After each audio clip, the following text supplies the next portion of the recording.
Hi, I have a fully multifaceted question, if you don't mind, if that's all right with you guys. So like a fourth dimensional question. Exactly. We're still only in 3D though. Well, that's part of my question. Do you have any plans beyond 3D for a more immersive experience, such as virtual reality or anything along those lines? The second part of my question is, do you think that video games are cheapening the 3D experience? Which are cheapening? Video games? Oh, video, yeah. Right. And then 3, how does this partnership affect Avatar 2 pre-production, and how do I get cast? I mean, I don't think video games are cheapening 3D. I think that video games and 3D go together like peas and carrots, and I think that obviously gamers are going to be early adopters of these sets. Again, there's a content gap, and the issue, I'm sure you're in the game community, is that, a good game takes 2 years, whereas a pretty good TV show can be done in a few weeks. So the games are slower to fill that gap. But the 3D games that I've played look so promising. And I'm not somebody who sits in games for 8 hours straight, but that sense of immersion is great. And you mentioned virtual reality. I mean, the way Avatar was produced was basically a form of VR. Really, we were working in a virtual production environment. It has its place, and it's to me, VR has more relevance to the gaming mentality than the exhibition or the display of narrative storytelling. That's just my own personal feeling. I think you're always going to have narrative storytelling, and then you're going to have interactive media where you control it and you can operate it. And VR is that. You move around within it. And of course, all of that should be stereoscopic. If it's supposed to be reality, it better be stereoscopic, because that's how we see reality. And I think part of your question is about what's sort of next after 3D. I think what we're going to see is consolidation around the idea of 3D, because 3D itself is not fully established across all platforms yet. We're still in the early days of 3D. It's well established in theatrical cinema. It's not well established in broadcast, cable, et cetera, mobile, but it will be over the next few years. And I think also 3D was kind of the last bastion, the last holdout of the way our sensory, the way we're made up in terms of our sensory system.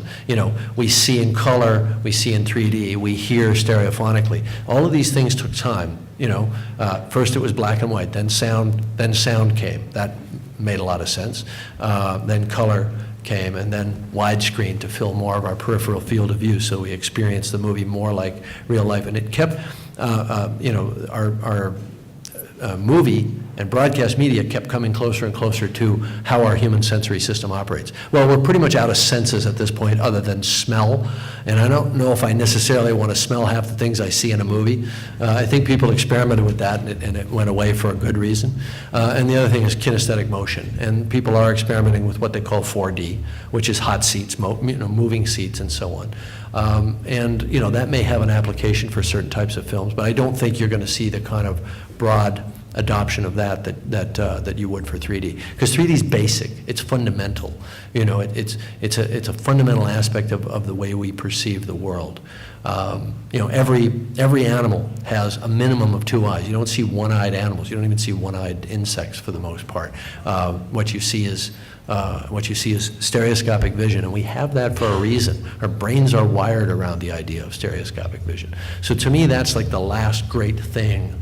And after that, it's going to be nuances. It's going to be variants and improvements, like frame rate and getting projection, getting screens, home screens higher resolved, getting rid of the glasses, letting in the home, letting people have 5 or 6 or 7 viewing angles on a 60-inch monitor without having to wear the glasses at all. That's all coming.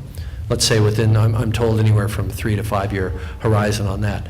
So it's going to be incremental improvements in 3D, but none of it obviates what we're doing with respect to the Cameron Pace Group in terms of creating these production solutions and content creation hardware and software.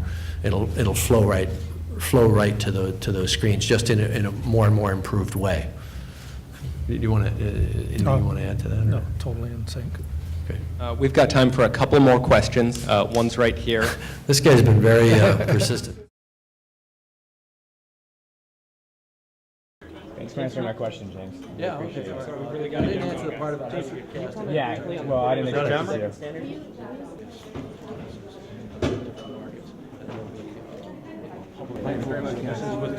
to.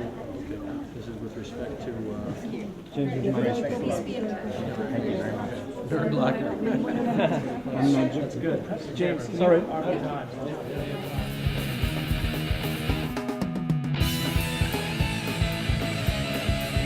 Nerdlocker!